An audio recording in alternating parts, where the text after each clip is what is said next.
Selamat pagi Bapak Ibu Saudara-saudari sekalian. Mari kita menaikkan pujian kepada Allah Tritunggal atas berkat hari baru dan juga atas kesempatan yang masih ada untuk menikmati firman-Nya. Mari kita membaca kitab suci dari 1 Timotius pasal 2 ayat 13 sampai 14. Karena Adam yang pertama dijadikan, kemudian barulah Hawa. Lagi pula bukan Adam yang tergoda, melainkan perempuan itulah yang tergoda dan jatuh ke dalam dosa. Bacaan kitab suci kita pada hari ini kita renungkan dalam tema kehormatan Kristen. Bapak Ibu Saudara-saudari sekalian, mari kita berpikir sejenak tentang kehormatan. Dalam pengalaman saya, atau mungkin juga dalam pengalaman Bapak Ibu Saudara-saudari sekalian, kita bisa menjumpai orang memiliki pikiran yang berbeda-beda tentang kehormatan.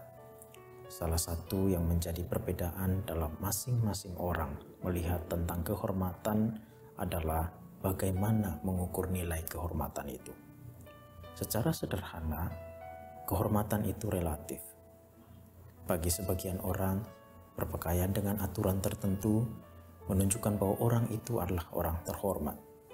Atau berbicara dengan kata-kata tertentu menunjukkan suatu sikap yang tidak terhormat, apalagi jika dilakukan oleh perempuan. Di masa kini, orang-orang tua tertentu mungkin akan melihat beberapa tindakan anak-anak di media sosial sebagai tindakan yang kurang memiliki nilai kehormatan yang tinggi. Anak-anak perempuan yang berpose atau bergoyang di media-media sosial mungkin akan dianggap kurang menunjukkan kehormatan seorang perempuan. Tetapi bagi mereka, tindakan mereka sama sekali tidak ada hubungannya dengan apa yang kita sebut kehormatan. Pada akhirnya, kita mendapati bahwa kehormatan bernilai relatif. Salah satu tema pokok yang menaungi 1 Timotius pasal 2 adalah kehormatan. Tema lainnya adalah kekudusan.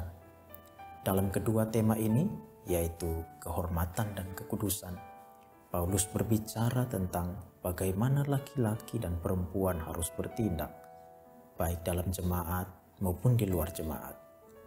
Paulus mengatur peran masing-masing yang terpisah, sambil menyatakan bahwa meskipun peran laki-laki dan perempuan berbeda, tetapi keduanya sama-sama merupakan wujud dari kehormatan dan kekudusan Kristen. Bacaan kita dalam ayat 13-14 menjadi pengarah kepada kita bahwa Paulus tidak menggunakan standar nilai kehormatan yang bersifat relatif dari perkembangan zaman. Sebaliknya, Paulus menggunakan apa yang telah dinyatakan kitab suci dari awalnya, yaitu tentang urutan peristiwa penciptaan dan urutan dalam kejatuhan. Dari data kitab suci itu, Paulus mulai merumuskan bagaimana peran yang terhormat dari laki-laki dan perempuan. Lebih dari itu, kehormatan ini juga dihubungkan dengan kehendak Allah supaya semua orang diselamatkan.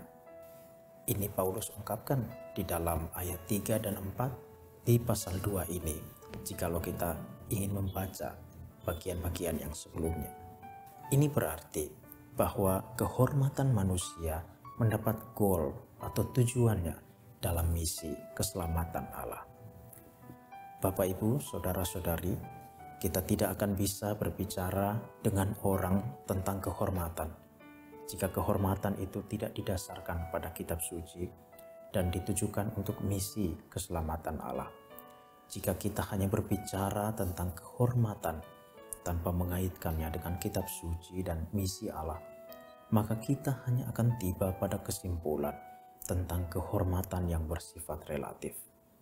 Mari kita melihat diri kita dan menakar kehormatan kita dengan timbangan kitab suci dan menanyakan apakah kehormatan yang kita jalani atau perjuangkan selama ini memiliki tujuan pada misi Allah atau tidak.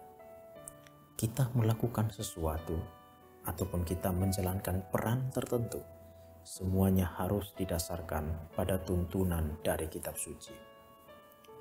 Memperoleh tuntunan kitab suci seringkali tidak sesederhana membaca Alkitab, tetapi tuntunan itu dihasilkan dari pengamatan dan perenungan yang tidak singkat. Ketika membaca kisah penciptaan dan kejatuhan Adam dan Hawa, kita tidak bisa langsung berpikir bagaimana hubungan kisah penciptaan serta kejatuhan mereka dengan peran laki-laki dan perempuan. Jadi, mari kita belajar diam terlebih dahulu dan mendengar firman Tuhan, diajar firman Tuhan, supaya ada tuntunan bagi kehidupan kita, dan supaya kita memiliki kehidupan yang dipenuhi kehormatan Kristen. Dan ketika kita belajar mempraktikkan hidup yang penuh kehormatan itu, kita boleh yakin bahwa kehormatan itu merupakan cara kita berbagian di dalam misi keselamatan Allah yang menginginkan semua orang diselamatkan. Hari ini, mari kita mulai melihat bahwa kehormatan bukan sekedar soal saya manusia dan saya harus dihormati. Tetapi kehormatan adalah soal mendasarkan hidup sesuai pernyataan dari kitab suci dan menjadikannya sebagai cara kita berbagian dalam misi keselamatan Allah demi keselamatan semua orang. Mari kita berdoa. Bapa, di dalam nama Tuhan kami Yesus Kristus, terima kasih atas pengajaran firman Tuhan yang kami dapatkan pada hari ini. Kami memohon supaya Tuhan menolong agar kami menjalani hidup yang terhormat, supaya kami bisa berbagian dalam misi Allah. Tuntun kami Tuhan, tuntun kami. Ampuni dosa salah kami, demi Kristus kami berdoa. Amin. Bapak, Ibu, saudara-saudari sekalian, jadikanlah firman Tuhan sebagai pelita dan terang yang menuntun kita agar memiliki kehidupan Kristen yang penuh kehormatan. Kiranya Allah Tritunggal memberkati kita semua.